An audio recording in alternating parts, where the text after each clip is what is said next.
Hey there everyone, this is Aurelian and we're playing Jedi Academy. We are now done with Tatooine for possibly the rest of the game. I forget if there's another level there. As we have done 2 levels, however, we now get a I have some cutscene. troubling news. While Kyle and I attended to the crashed shuttle, someone broke into my quarters and sliced into my records. R2 is trying to figure out what they may be looking for. So, how's your training going? I've been sent on a few errands, nothing exciting. Same here. I guess that's just how the training works. I thought it was just me. Ever wonder if your master is holding you back? You know, making sure you don't become too powerful? Rush, can you try to be a little subtle? Kyle doesn't seem to really foster my talents. I've gone on a couple of missions with him, but doesn't let me do any of the really important stuff. Kyle lets Maybe me do he's the observing entire you. mission. You know, seeing how you accomplish Maybe your I'm just missions. better. I wouldn't worry about it. I'm not so sure. What do you think, Jaden? Well, Ready to get back out there? Did I interrupt something? No, not at all. Well, I'm ready. Let's go.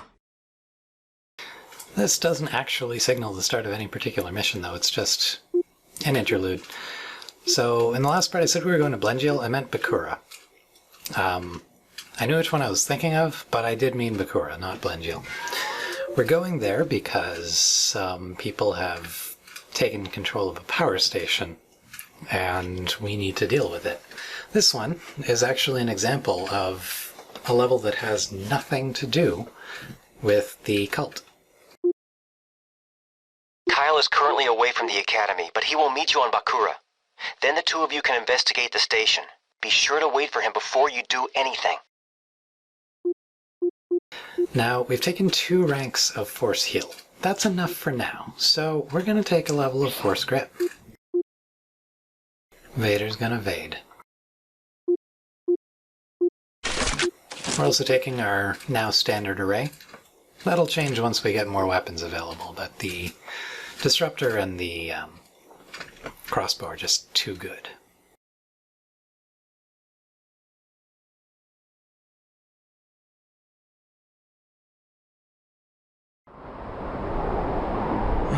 Where are you, Kyle? I've been waiting here forever.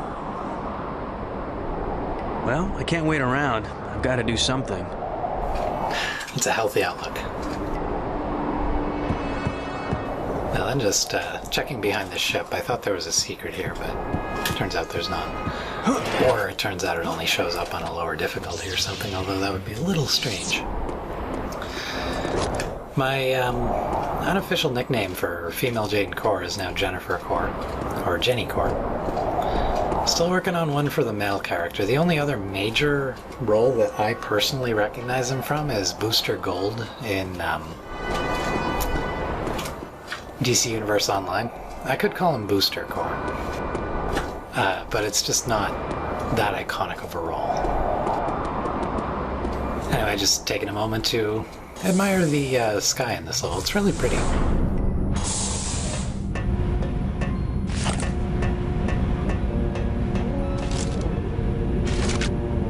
And you actually have to check the monitor. The charges are set, sir. Good. The Republic is getting complacent. They underestimate us. This will remind them what happens to traitors. They're going to blow the whole installation. I have to stop that countdown. We have Traitors to what? Take positions! Ready! To the Empire. Yep. The Remnant is essentially one of the standard tile sets of enemies you can encounter in this game. And honestly, they're the most fun to deal with. Because No wonder I was supposed to wait for Kyle. It's the Empire. the Stormtroopers just die so easily. It's wonderful. Now these guys are officers. They cloak, which can be a bit hard to see. And I mean, you saw how much abuse he took. For some reason, they have twice as many hit points as the armored stormtroopers. I suppose they could just be wearing shields as opposed to physical armor, but in either case, they're obnoxious, and they come in even worse varieties.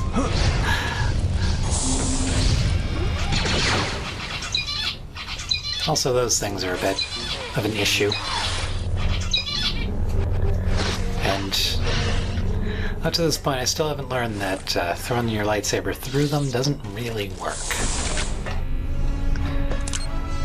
This section I took unnecessarily carefully. I could have jumped it and shot it from the other side very easily, or just jumped it and ignored all of them except this one. I have no excuses for this, honestly. Arrest him! Now, that's what level 1 Force Choke looks like, by the way. It isn't very good yet. Force Choke gets good at level 3, really. Level 2 starts like doing actual damage. Still not going to call it good. By the way, thermal detonators are wonderful tools in this game. I'd forgotten just how useful they are, as that guy took a vertical slash 4 more to go. from a lightsaber. Survived the first one. Holy shit. Anyway, I've forgotten how useful in non-combat applications thermal detonators are. Honestly, more useful than your lightsaber outside of combat. Which I'm pretty sure isn't how it's supposed to be, but whatever. Now, always like this do make me yearn for the future. Saber Defense 2 is probably the best thing we're gonna get at the after the fifth of these levels. But until then, it's taking shots from stormtroopers like a bitch. The guys with the brown shoulder pads, by the way, are sergeants, I think.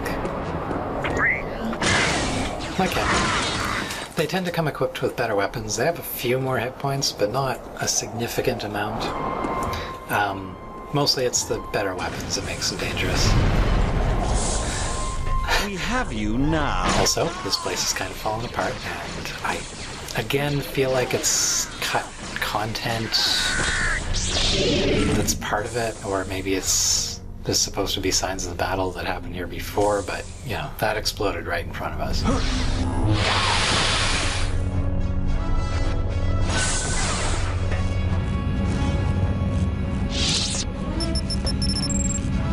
It's really satisfying when you find one of those and you get to do that. I don't know if anyone else finds that kind of thing really satisfying.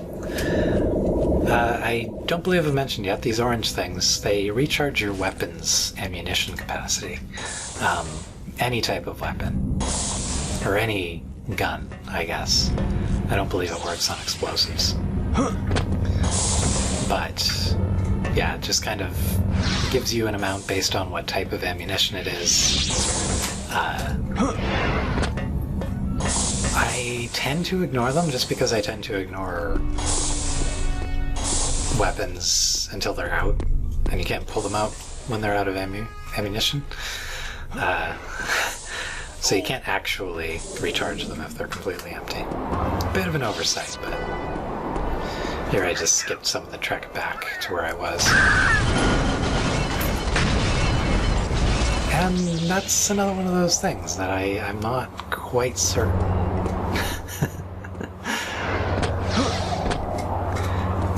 Now, eyes on the guy in the distance there. Took me a moment to realize he's on a machine gun, or machine gun equivalent. And yeah, I managed to get him, but I took a lot of damage there. Same trick did not work as Jenny Core.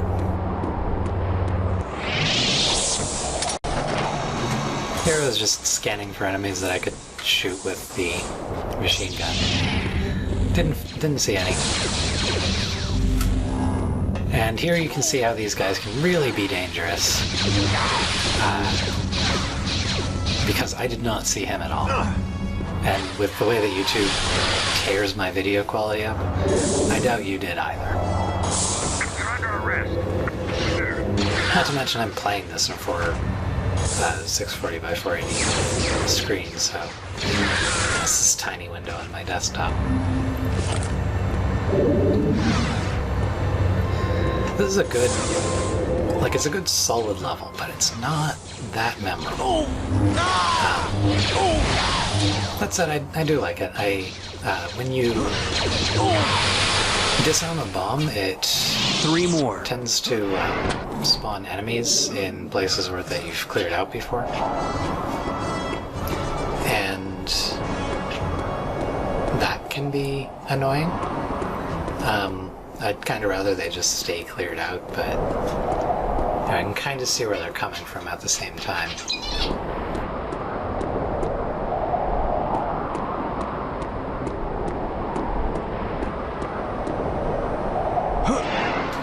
I'm just kind of walking. For some reason I thought there was a bomb down here. There is totally not a bomb down here. There's not nearly enough room for me to have reasonably thought that. So I cut the trip back up, as well as, I believe, a small amount of extra exploration. Nothing exciting. I went from 24 minutes of footage to 1554, but I didn't cut anything exciting.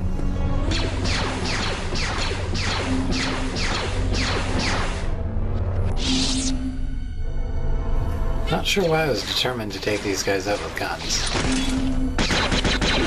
I often do not know what I was... I forgot that happened. I just got, hit in the face by a body. That has never happened to me before in this game. It didn't appear to do any damage.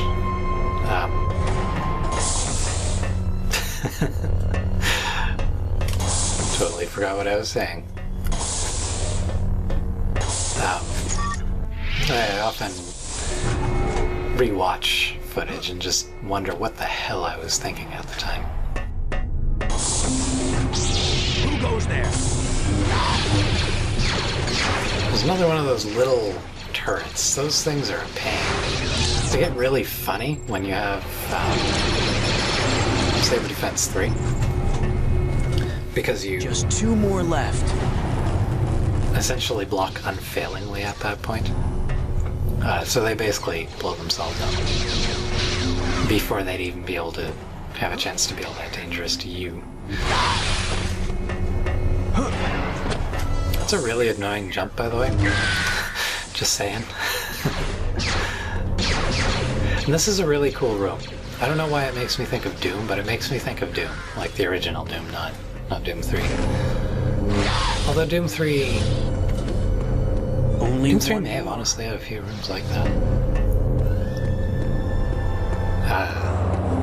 And yeah, this, I just flat out cut 6-7 minutes of exploration.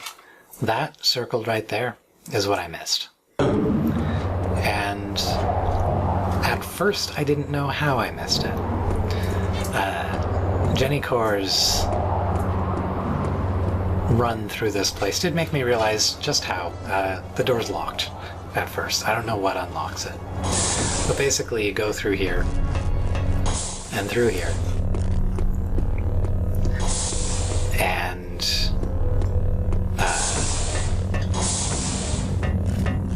you get back to the starting room.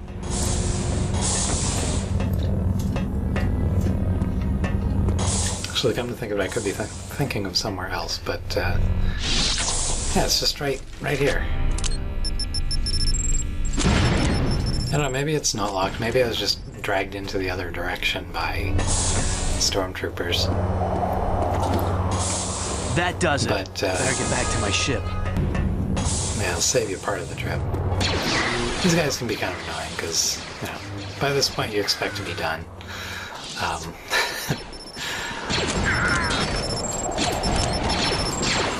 Yeah, doing that one last did result in a very convenient trip back, because if you, like when you get the last bomb, it pretty much respawns everyone, so yeah, doing that one last, not a bad idea. And that's it for this level. As I said, it's a good one, but not particularly memorable. Sorry I never made it to Bakura. You seem to handle yourself okay, though. Yeah. In the next part, we're going to Blend Jail for reals, and we're taking Jenny Core. Booster Core gets to do Corellia. And I'm actually really looking forward to this next one, because it's probably my favorite level in the first group of 5. So I hope to see you there. Goodbye.